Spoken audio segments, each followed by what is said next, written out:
जी, खैरियत? ठीक ही होंगे अल्हम्दुलिल्लाह। चलिए इसका नेक्स्ट पार्ट शुरू करते हैं। इंसान दुश्मन का सेकंड पार्ट। जल्दी से शुरू करते हैं और जल्दी से अपलोड करते हैं। चलिए। आइंदा रोज़ दोपहर तक रानी की गुमशुदगी या गुलाब खान के हवाले से कोई इत्तला नहीं मिली। मैं मुसलसल इस हवाले से सोच विचार में मसरूफ़ था कि गुलाब खान रानी को अगवा करके कहाँ ले गया होगा। फौरी तौर पर मेरे ज़हन में यही आया कि मुझे सादा लिबास पुलिस एहलकारों की 2-3 टीमें तरतीब देकर गर्द-ओ-नुहा के इलाके में फैला देना चाहिए, ताकि गुलाब खान और उसके साथियों के सिलसिले में कोई सुराग लगाया जा सके। मैं अपने ख़यालात को अमली जामा पहनाने की तैयारी कर ही रहा था कि दोपहर के वक्त मुजावर सिकंदर मुझसे मिलने थाने पहुंच गया। गुज़िश्ता रात झंडे शाह के आस्ताने पर मैंने सिकंदर को मुख्तलिफ नौइयत की हिदायत दे आया था। इस वक्त उसकी आमद खाली अज इल्लत नहीं हो सकती थी। मैंने फ़ौरन से पेशतर उसे अपने कमरे में बुला लिया। मुजावर सिकंदर की उम्र 40 और 45 साल के दरमियान रही होगी। वज़ाक़ता और हुलिये से वो वैसा ही दिखाई देता था जैसा किसी मज़ार के मुजाविर को नज़र आना चाहिए था। वो मेरे सामने आकर बैठ चुका तो मैंने सवाल किया, सिकंदर बादशाह, सब खैरियत तो है ना? तुम्हारे चेहरे पर खासी सनसनी नज़र आ रही है। खैरियत नहीं है थानेदार जी, वो घबराई हुई आवाज़ में बोला। उधर खेतों में एक नौजवान लड़की की लाश मिली है। मुझे एक झटका सा लगा। किधर, किन खेतों में? मैंने सरसराती हुई आवाज़ में पूछा। तुम किस नौजवान लड़की की बात कर रहे हो?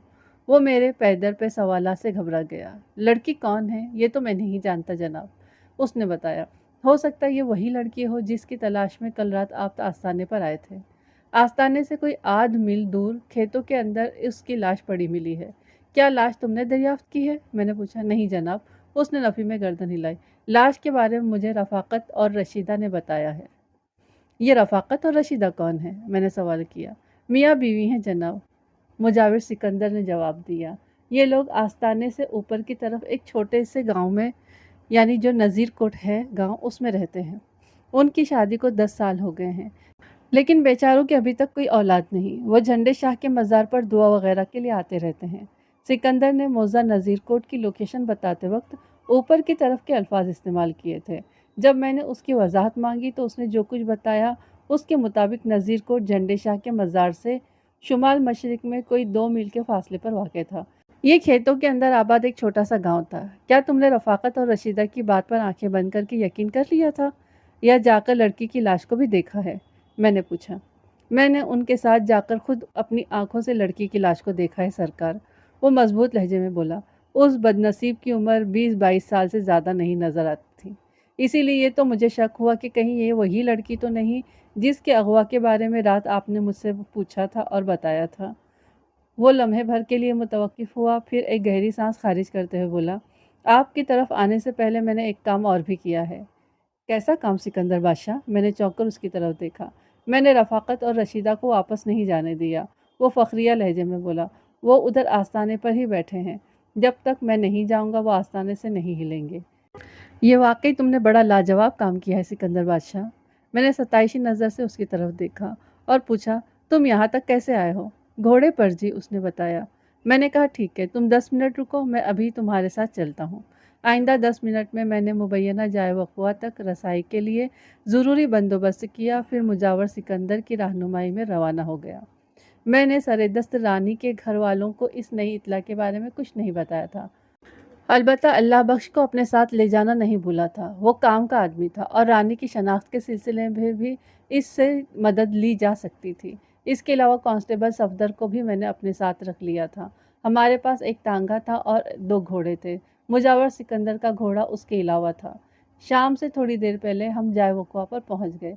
टांगे को कोचवान समेत उस कच्ची राह गुजर पर छोड़ दिया गया था जहां पर पीर झंडे शाह के आस्थाने से ताल्लुक बोर्ड नस्ब था। इस सड़क से आस्ताने तक का रास्ता इतना तंग था कि इस पर तांगा नहीं ले जाया जा सकता था।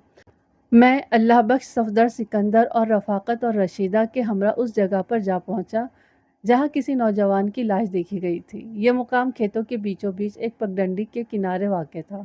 आस्ताने से उस मकाम का फासला बमुश्किल आधा आधा मील रहा होगा। मस्कुरा लड़की की लाश पर निगाह पड़ते ही अल्लाह बख्श चिल्ला उठा, ये तो रानी है, शौकत अली की बेटी रानी। मैं लाश के मुआयने में मसरूफ़ हो गया। पहली ही नज़र में मुझे अंदाज़ा हो गया कि रानी अब इस दुनिया में बाकी नहीं रही थी। और मुझे ये समझने में देर न लगी कि इसे मौत की आगोश में पनाह हासिल किए हुए काफ़ी वक्त गुजर चुका था, कम से कम 15-20 घंटे। मैंने उलट पलट कर रानी की लाश का तफसीली मुआयना किया तो पता चला कि उसकी मौत सर में लगने वाली खतरनाक चोट के सबब वाक़ई हुई होगी। सर के ऊपरी हिस्से में उसकी खोपड़ी एक मकाम से चटक गई थी। या तो सर के उस हिस्से पर किसी वज़नी शय से वार किया गया था या फिर उसका सर बड़े तूफ़ानी अंदाज में किसी ठोस शय के साथ टकराया था। किस्सा मुख्तसर, रानी का शुमार अब ज़िंदा अफ़राद में नहीं किया जा सकता था। मैंने निगाह घुमाकर चारों जानिब देखा। हर तरफ सरसब्ज़ लहलहाते खेत नज़र आ रहे थे। रानी को अगवा करने वालों ने रात के किसी हिस्से में इसे यहाँ फेंका था। वो खुद कहाँ थे, इसके बारे में फ़िलहाल अंदाज़ा लगाना बहुत मुश्किल था। गुलाब खान के ख़याल को पसे पुष्ट डालकर मैंने रानी की लाश की तरफ तवज्जो की। थानेदार साहब, रफ़ाकत ने मुल्तजी लहजे में मुझे पुकारा। अगर आप हमें जाने की इजाज़त दे दें तो आपकी बड़ी मेहरबानी होगी। थोड़ी देर के बाद अंधेरा होने लगेगा। हमें 1.5 मील का फ़ासला तय करके अपने घर भी पहुँचना है। रफ़ाकत की मजबूरी में मुझे कोई बहाना नज़र न आया। मैंने उसे और उसकी बीवी से रस्मी पूछगछ की और उन्हें जाने की इजाज़त दे दी। वो रानी की मौत के सिलसिले में कुछ भी नहीं जानते थे। मैंने उनकी बातों और अंदाज़ से बखूबी अंदाज़ा लगा लिया कि वो दोनों दरोगोई से काम नहीं ले रहे थे, लिहाजा उन्हें ख़ौमख़्वाह जाए वक़ुआ पर रोके रखना ज़्यादती वाली बात होती। उनके रुखसत होने के बाद मैंने सिकंदर की जानिब देखते हुए पूछा, सिकंदर बाबा, तुम इस बारे में क्या कहते हो? रानी की लाश को किसने यहाँ फेंका होगा? जनाब, मैं क्या बताऊँ, वो घबराए हुए लहजे में बोला। मुझे इस बारे में कुछ नहीं पता। जाए वक़ुआ के नज़दीक तरीन कोई जगह पीर झंडे शाह का आस्ताना है। मैंने उसकी आंखों में देखते हुए कहा, इस आस्ताने की तुम मुजावर हो। तुम्हारे सिवा इस आस्ताने पर कोई बंदा बशर नहीं रहता, लिहाजा सबसे पहले तो तुम ही से पूछगछ करूँगा ना मैं। जनाब, क्या आप मुझ पर इस लड़की के कत्ल का शक कर रहे हैं? वो खौफज़दा अंदाज में मुझे देखते हुए बोला। आप मुझसे बड़ी से बड़ी कसम ले लें जनाब, मुझे इस मामले में कुछ भी खबर नहीं है। मैंने ना तो तुम पर रानी के कत्ल का इल्ज़ाम आयद किया है और ना ही किसी तरह की कसम उठाने की बात की है। मैंने एक एक लफ्ज़ पर जोर देते हुए कहा, एक कत्ल हुआ है, मकतूल की लाश तुम्हारे आस्ताने से आधे मील के फासले पर पाई गई है। आस्ताना जाए वक़ुआ के करीब तरीन जगह है, लिहाजा तुमसे पूछगछ और कड़ी तफ्तीश का तो हक बनता ही है। क्यों सिकंदर बादशाह, सही है ना? जी जी, वो जल्दी से इस्बात में गर्दन हिलाते हुए बोला। आप ज़रूर तफ्तीश करें, मुझसे जो भी पूछना चाहें वो पूछें, मैं आपकी हर खिदमत के लिए हाजिर हूँ जनाब। मैंने मुख्तलिफ ज़ावियों से घुमा फिरा कर मुजावर सिकंदर से कोई दर्जन भर सवाल किए, लेकिन उसके जवाबात में मुझे काम की एक बात भी न मिल सकी। बिलाखिर हम लोगों ने जल्दी जल्दी जाए वक़ुआ की ज़रूरी कार्रवाई को निपटाया और रानी की लाश को एक घोड़े की पुश्त पर लाद कर हम आस्ताने की जानिब रवाना हो गए। हम आस्ताने पर जब पहुँचे तो शाम का समा था। धूप रुखसत हो रही थी, लेकिन अभी तक फ़िज़ा हिद्दत से दहकी हुई महसूस होती थी। हवा नाम को नहीं थी, सांस लेना दुश्वार हो रहा था। दम घुटकी सी कैफियत तारी थी। आस्ताने के दरवाजे नुमा गेट पर पहुंचे तो मैंने मुजावर सिकंदर से कहा, मेरा ये आदमी, मैंने कांस्टेबल सफ्तर की सिमत इशारा करते हुए इजाफा किया, कुछ अरसे के लिए इस आस्ताने पर क़याम करेगा। तुम्हें कोई एतराज़ तो नहीं?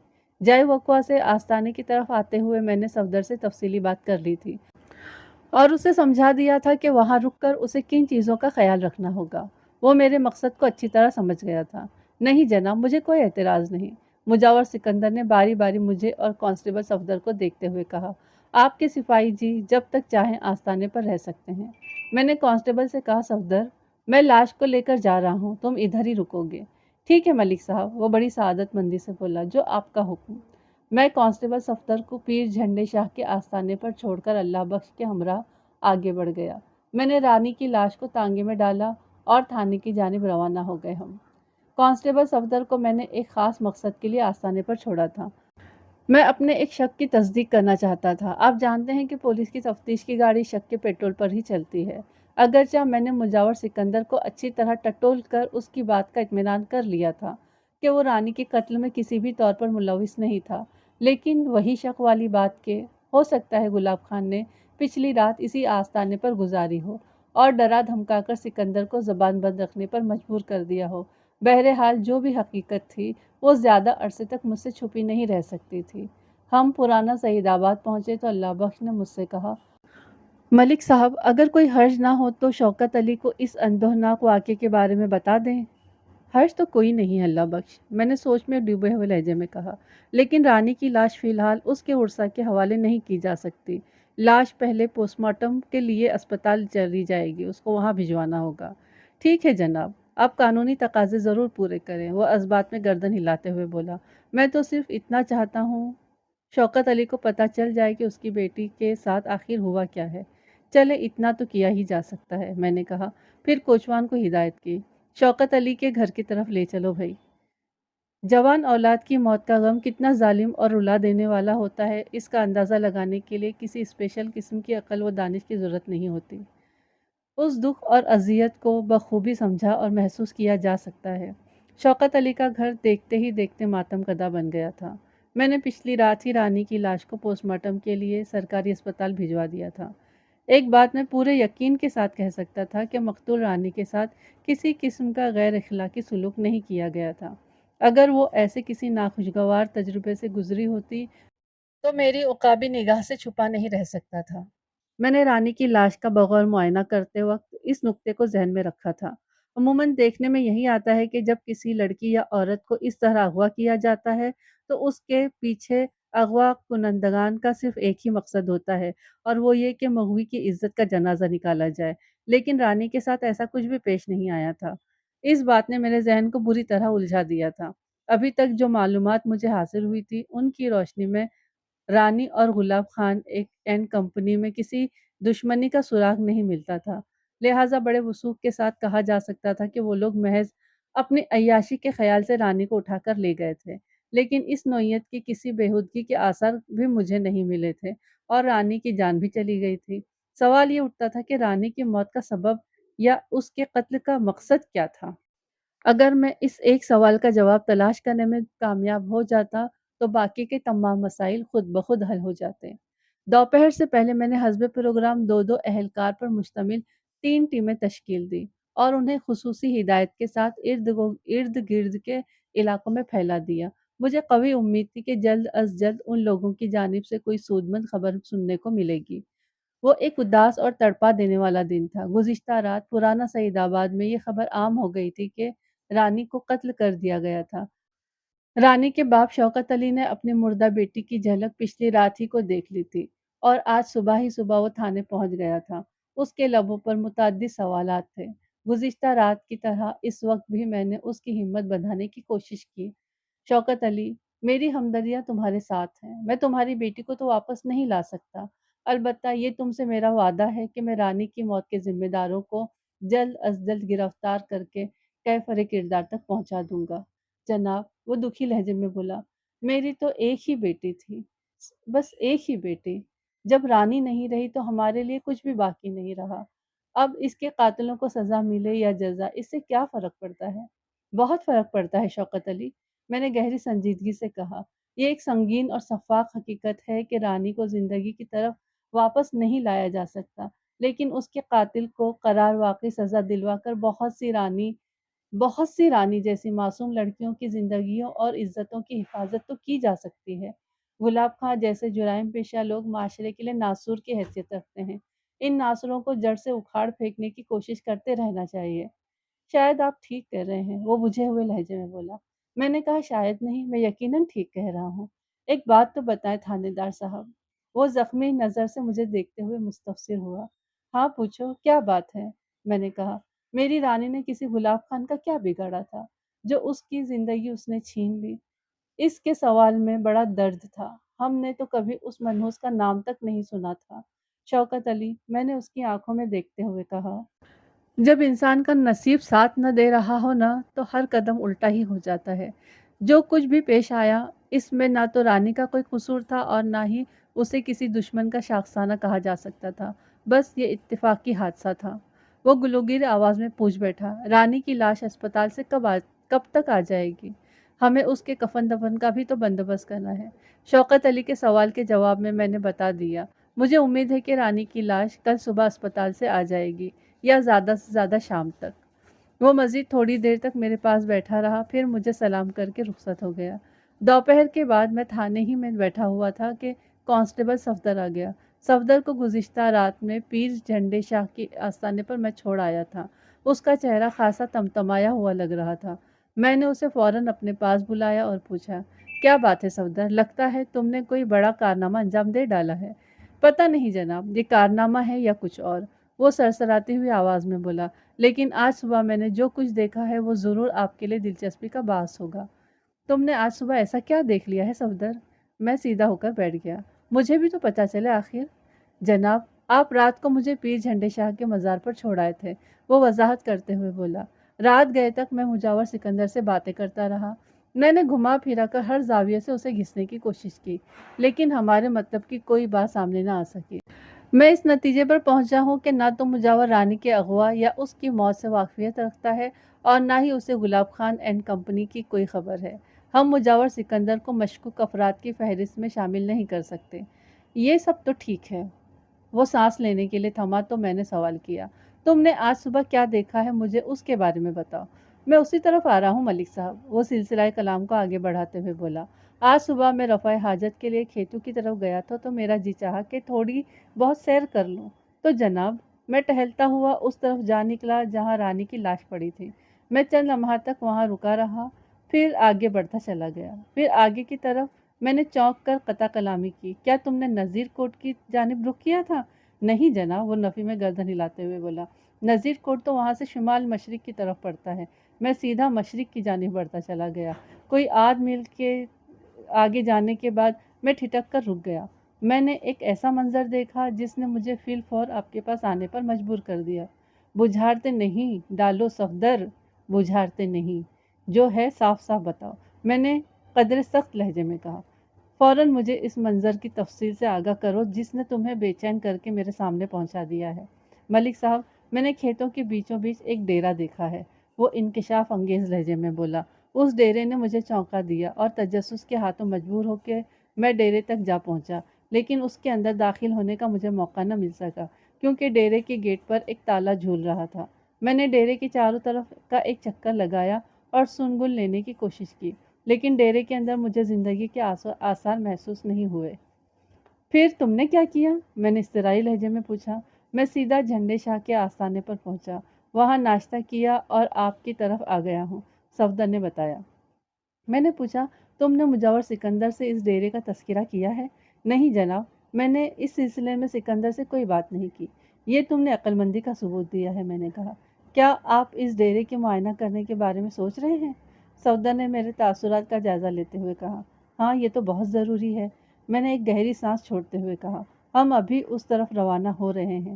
کانسٹیبل صفدر گردن ہلا کر رہ گیا۔ دوپہر کو ڈھلے کافی دیر ہو گئی تھی، تاہم دھوپ کی تمازت اور فضا کی حدت میں ابھی تک کوئی کمی واقع نہیں ہوئی تھی۔ اساڑھ یعنی باڑھ کا مہینہ ایسا ہی ظالم اور سفاک ہوتا ہے۔ یہ اپنی شدت سے ایک طرف کھڑی فصل کو پکاتا ہے تو دوسری جانب مخلوق خدا کی زندگی اجیرن کر کے رکھ دیتا ہے۔ بہرحال تمام موسم اللہ کے بنائے ہوئے ہیں اور اللہ کی ہر بات میں کوئی نہ کوئی حکمت چھپی ہوئی ہوتی ہے۔ میں صفدر کی رہنمائی میں مذکورہ ڈیرے پر پہنچ گیا۔ آستانے سے ہم نے مجاور سکندر کو بھی اپنے ساتھ لے لیا تھا۔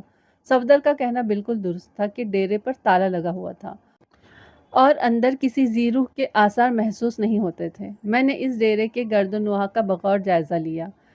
نزدیک یا دور مجھے کوئی گاؤں دیہات نظر نہیں آیا۔ کھیتوں کے بیچ بنے اس ڈیرے کو دیکھ کر عجیب سا محسوس ہوتا تھا۔ جس مقام سے کل مجھے رانی کی لاش ملی تھی وہاں سے یہ ایک کچا راستہ موزہ نذیر گوٹ کی طرف جاتا تھا۔ یہ کچا راستہ در حقیقت نذیر گوٹ کو پیر جھنڈے شاہ تک کے آستانے سے ملاتا تھا، جو بعد ازاں کچی سڑک سے جا ملتا تھا۔ یہ وہی کچی سڑک تھی جو سعید آباد اور چاند نگر کے درمیان آمد و رفت کے لیے استعمال ہوتی تھی۔ جب میں صفدر کی میت اس خاموش ڈیرے کی طرف آیا تو ہمیں نذیر کوٹ کی جانب جانے والے راستے کو چھوڑنا پڑا تھا۔ یہ ڈیرا جائے وقوع سے عین مشرق میں 1 میل کے فاصلے پر واقع تھا۔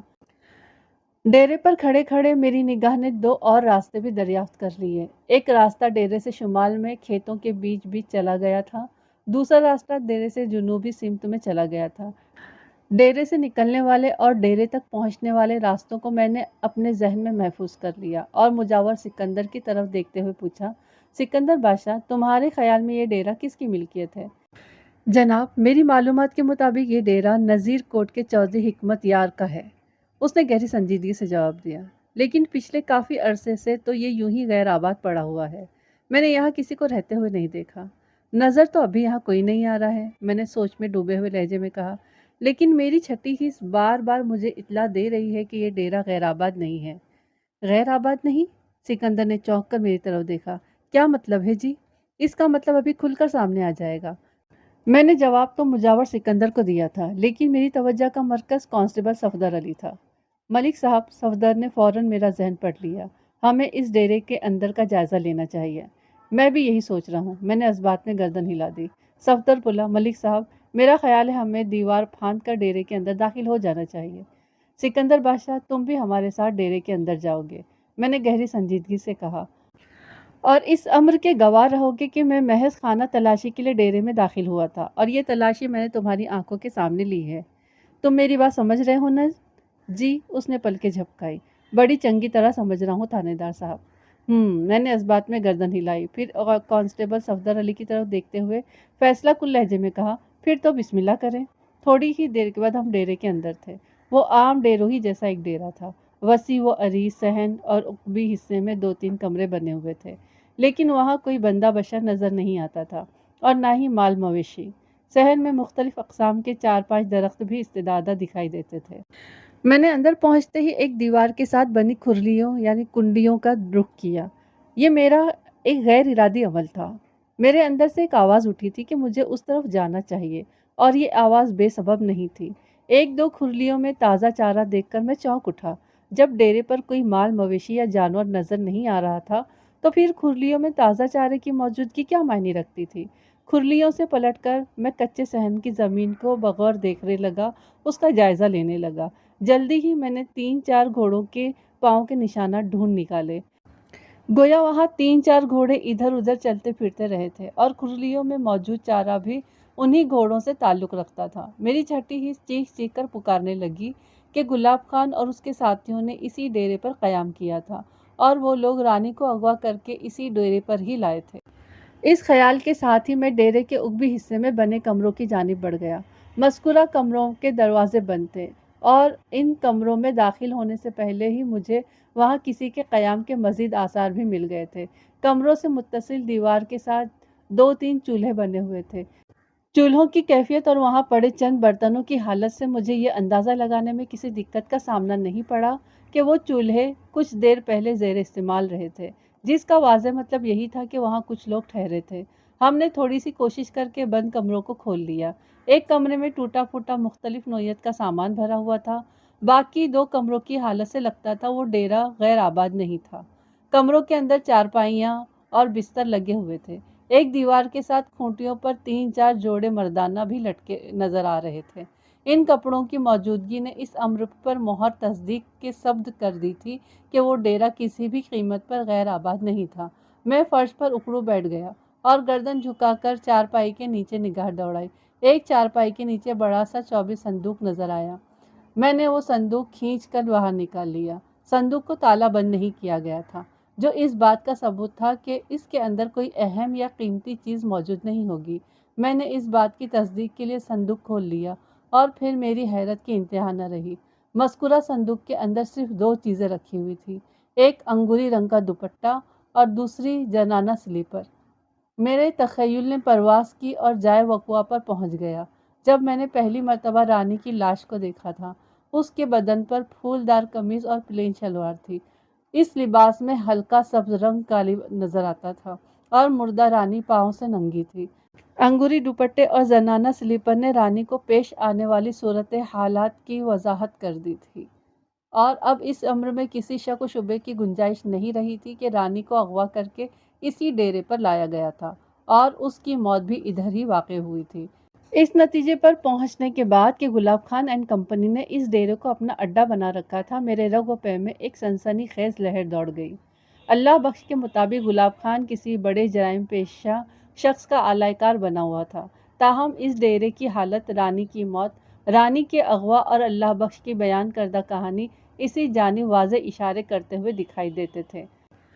اس تمام ترکھٹ راگ میں میرے لیے اطمینان کا پہلو یہ تھا کہ گلاب خان اپنے ساتھیوں کے ہمراہ دوبارہ وہاں آئے گا، کیونکہ ان کے کپڑے لتے اور دوسرا سامان ابھی تک وہیں رکھا ہوا تھا۔ جب صورت حالات روز روشن کی طرح واضح ہو گئی تو مجاور سکندر نے کہا، تھانے دار صاحب، یہ دوپٹہ اور جوتی تو اسی بدنصیب لڑکی کی لگتی ہے कल आप जिसकी लाश यहाँ से उठाकर ले गए थे। तुम्हारा अंदाज़ा बिल्कुल दुरुस्त है सिकंदर बादशाह, मैंने उसकी आंखों में देखते हुए कहा। रानी को अगवा करने वालों ने इसी डेरे पर अपना ठिकाना बना रखा है, ये तो तुमने अपनी आंखों से देख लिया है। लेकिन हैरत की बात यह है कि तुम्हें इन लोगों के बारे में कुछ खबर ही नहीं, जबकि यहाँ से तुम्हारा आस्ताना ज़्यादा से ज़्यादा आधा मील की दूरी पर है। आप मेरी बात का यकीन करें सरकार, वो मुल्तिजाना अंदाज में बोला। मैं रानी के अगवा, उसकी मौत या उसे अगवा करने वालों के बारे में कुछ भी नहीं जानता।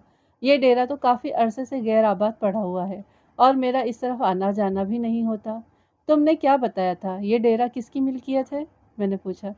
सिकंदर ने जवाब दिया, चौधरी हिकमत यार खान की जनाब। हिकमत यार मौजा नज़ीर कोट का चौधरी है ना? जी हाँ।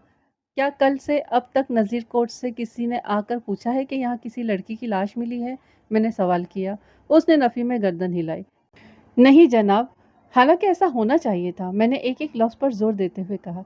रानी की लाश को रफ़ाकत और उसकी बीवी रशीदा ने दरियाफ्त किया था। ये जोड़ा मौजा नज़ीर कोट का रहने वाला था। उन्होंने गांव जाकर इस अंदोहनाक वाक़े का जिक्र तो किया होगा। ये मुमकिन नहीं है कि इसके बाद वहाँ से कोई इधर का रुख ना करे। मुझे खुद भी इस बात पर हैरत है, वो आंखें फैलाते हुए बोला। अब यही हो सकता है कि रफ़ाकत और रशीदा ने गांव वापस जाकर अपनी ज़ुबान बंद रखी हो।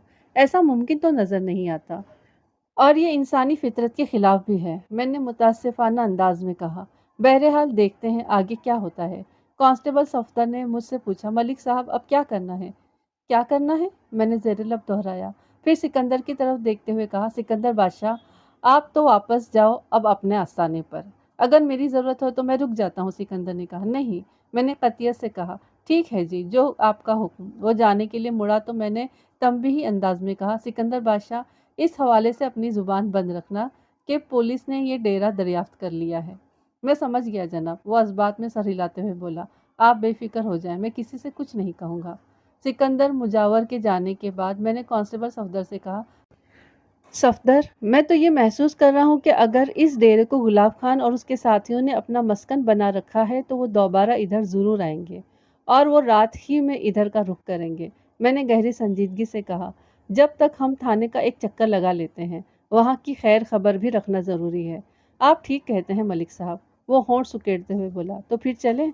हाँ चलें, मैंने इस बात में गर्दन हिलाई और हम अपने घोड़ों की जानिब बढ़ गए। हम घोड़ों पर सवार होकर वहां से रुखसत होने लगे तो मैंने अपने घोड़े का रुख जुनूबी सिमत मोड़ लिया। सफदर ने चौंक कर मेरी तरफ देखा और पूछा, ये आप किस तरफ जा रहे हैं? जाहिर है, मैंने सरसरी अंदाज में कहा, हम थाने जा रहे हैं। लेकिन वो मुतज़ब्ज़िब लहजे में बोला, हम आए तो इधर से थे। उसने पीर झंडे शाह के आस्थाने की सिमत इशारा किया। और आप अब दूसरी तरफ चल पड़े हैं। ये ज़रूरी तो नहीं है कि हम जिस रास्ते से आए हैं वो वापस उसी रास्ते से जाएं। मैंने घोड़ा आगे बढ़ाते हुए कहा, इंसान को नई नई राहें दरियाफ्त करते रहना चाहिए। मैंने लम्हाती तवक्कुफ करके एक गहरी सांस ली, फिर इजाफा करते हुए कहा, मेरा ख्याल है ये रास्ता मेन रोड की तरफ निकलेगा। इधर से चलते हैं, मेन रोड से सीधे थाने की तरफ निकल जाएंगे। ठीक है जनाब, जैसा आप कहें, सफदर ने रजामंदी जाहिर करते हुए कहा। हम घोड़ों को मुनासिब रफ्तार से दौड़ाते हुए अपनी मंजिल की जानिब चल पड़े। मेरा अंदाज़ा 100% दुरुस्त निकला। डेरे से निकलने वाला वो कच्चा रास्ता मेन रोड से आ मिला था और एक मोहताद हिसाब के मुताबिक ये फासला 2 मील के लगभग रहा होगा। मेन रोड पर आकर हमने घोड़ों को मशरिक की सिमत डाल दिया। ये रोड हमें नया सईदाबाद तक पहुंचाने के लिए किसी नेमत से कम नहीं थी। जब मैं थाने पहुंचा तो एक टीम मेरे इंतज़ार में बैठी थी। जैसा कि मैं पहले ही बता चुका हूं, मैंने दो दो अफराद पर मुश्तमिल 3 टीमें तश्कील देकर इधर उधर के इलाकों में फैला दिया था ताकि वो रानी और गुलाब खान के बारे में मालूमात हासिल कर सके। इन्हीं में से एक टीम मेरा इंतज़ार कर रही थी। मस्कुरा टीम कांस्टेबल इरशाद और असलम पर मुश्तमिल थी। मैंने फ़ौरन उन्हें अपने पास बुला लिया। हाँ भाई, वो दोनों मेरे सामने आकर बैठे तो मैंने बारी बारी उनके चेहरों का जायज़ा लेते हुए कहा, लगता है कोई सनसनीखेज रिपोर्ट लेकर आए हो। जी मलिक साहब, इरशाद ने इस बात में गर्दन हिलाते हुए बताया। बड़ी ख़ास रिपोर्ट है मलिक साहब, हमने गुलाब खान और उसके साथियों का सुराग लगा लिया है। तफसील क्या है? मैं सीधा होकर बैठ गया। असलम ने बताया, जनाब, मेन रोड पर कोई 200 सवा 200 मील की मगरिब की जानिब जाएं तो वहाँ पर एक सड़क के किनारे एक छप्पर होटल है। इस होटल के मालिक रब नवाज ने बताया है कि वहाँ से 3 घोड़सवार अक्सर गुजरते हैं। ये सिलसिला पिछले 1-2 माह से जारी है। 3 घुड़सवार, मैंने सोच में डूबे हुए लहजे में कहा। क्या होटल वाले रब नवाज ने गुलाब खान का नाम लेकर तुम्हें ये इत्तला दी है? नहीं जनाब, इरशाद नफी में गर्दन हिलाते हुए बोला। रब नवाज इन तीनों शख्स में से किसी के भी नाम से वाकिफ नहीं। मौजूदा हालात की रोशनी में ये हमारा अंदाज़ा है कि वो गुलाब खान और उसके 2 साथी हो सकते हैं।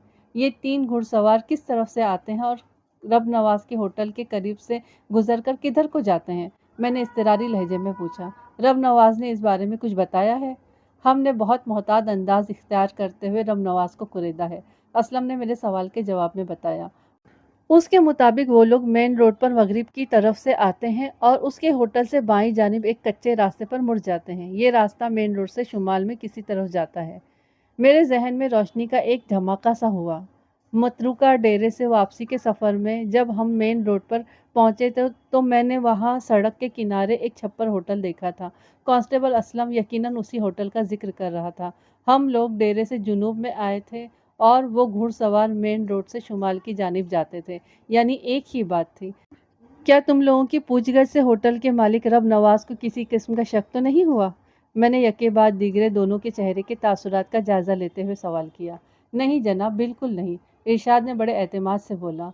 मैंने बड़ी होशियारी से काम दिखाया है। अब तुम दोनों यहाँ से सीधे रब नवाज के होटल की तरफ जाओगे, मैंने एक एक लफ्ज़ पर जोर देकर तहकुमाना अंदाज में कहा, और निहायत की चाबुक दस्ती से रब नवाज के होटल पर नज़र रखोगे। फिर जैसे ही तुम्हें वो घुड़सवार नज़र आए, फ़ौरन से पेशतर थाने आकर मुझे इत्तला दोगे। तुम दोनों में से एक वहीं पर ठहरेगा और दूसरा मेरे पास आएगा, ठीक है? जी मलिक साहब, वो यक ज़ुबान होकर बोले। बिल्कुल ठीक है। असलम और इरशाद को रुखसत करने के बाद मैं सफदर की जानिब मुतवज्जा हो गया। सफदर, तुम कांस्टेबल फरीद को अपने साथ लेकर पीर झंडे शाह के आस्थाने पर चले जाओ। तुम दोनों वहीं डेरा जमा कर बैठोगे और इर्द गिर्द के माहौल पर गहरी नज़र रखोगे। तुम मेरी बात समझ रहे हो ना?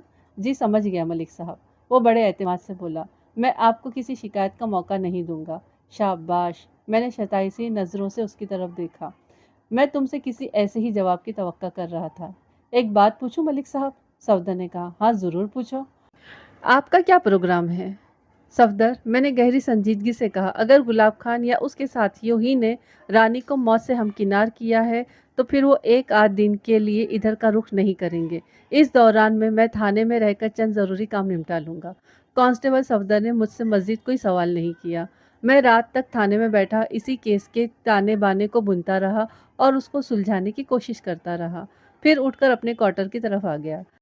रात को मैं सोने के लिए लेटा तो भी गुलाब खान वाला मामला मेरे दिमाग से चिपका हुआ था।